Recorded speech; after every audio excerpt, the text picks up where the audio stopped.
everybody. Now we're going to do worksheet number 39, all about series circuits and parallel circuits. So the first question says, from the schematic, how can you tell a series from a parallel? Well, if you notice, the series circuit only has one loop to it. Okay? So if you go to that picture, it shows one loop. If you go to this picture right over here, you're going to see that this has one loop that goes all the way around. All these resistors are connected through one loop. And down here, you'll see that there's multiple loops. You can go through this side like this, and you can go through this side like this, and you go through this side. So when you have multiple loops, that's going to be a parallel circuit. So if we go back here in our notes, you can have a series circuit that has one loop, or you can have a parallel circuit that's going to have many loops. That's how we're going to tell it. You're going to build these tomorrow.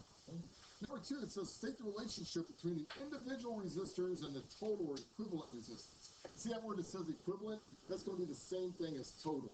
So the total resistance here is going to be equal to all those resistors added up. So we're going to take resistor number 1 plus resistor number 2 plus resistor number 3, just add them all up together.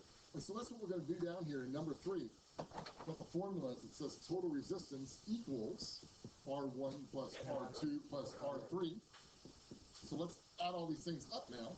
And if you notice, resistor number 1 said 30 ohms. If you look at the picture, the resistor number 2 said 15, 3 said 15. So you add all those up and you get 60 ohms. And remember that upside down horseshoe, or the omega sign, that's going to be our symbol for ohms. So if we look at this worksheet over here, once again, you see these resistors, these little squiggly lines, that's a 15, that's a 15, that's a 30. You simply add them all up, and that's how you get to 60.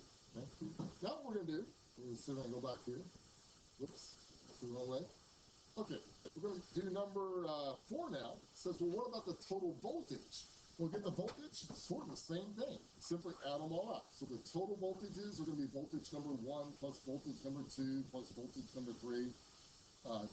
To get the total voltage drop. So if I said, what's the voltage across resistor A? Well, voltage equals the current times the resistance. So the current is 2 amps. You got that off the amp meter.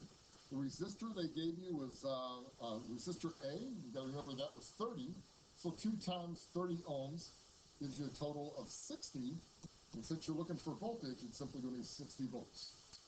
A little bit more to go here. Now we're going to look at the parallel series. Well, the parallel is a little bit trickier because, let's do that again. What's the wrong one? Sorry about that. You now have multiple loops you can go through. If you think about resistors in series where you have one loop, every time you put a kink in a garden hose, doesn't the water slow down? So if I had 3 kinks, it would slow down 3 times as much. Well, that's not the way it works in a parallel like this one. In a parallel, you have multiple hoses. So if the water doesn't like to go through this hose, it can come down here and go through this one. Or it can come down here and go through this one. So this is really tricky because you're adding resistors, but resistance is actually going down because you have more wires or more garden hoses. Okay? So now let me show you the formula we're going to use for that one. Everything's going to be inverse.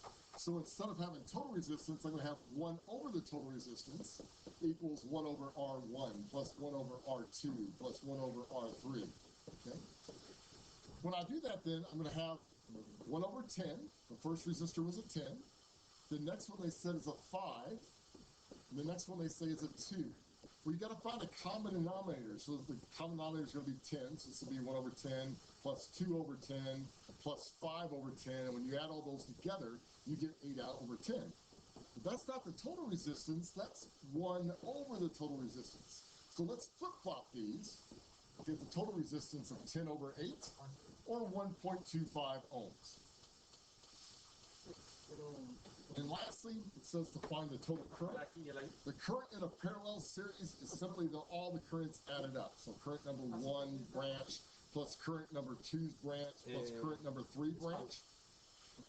And then finally it says what's the current in the 60 volt circuit that has 5 ohms of resistance. Simply take 60 divided by 5 and you get 12 amps. And that, ladies and gentlemen, is worksheet number 39. Hope you enjoyed the show. 40's coming up.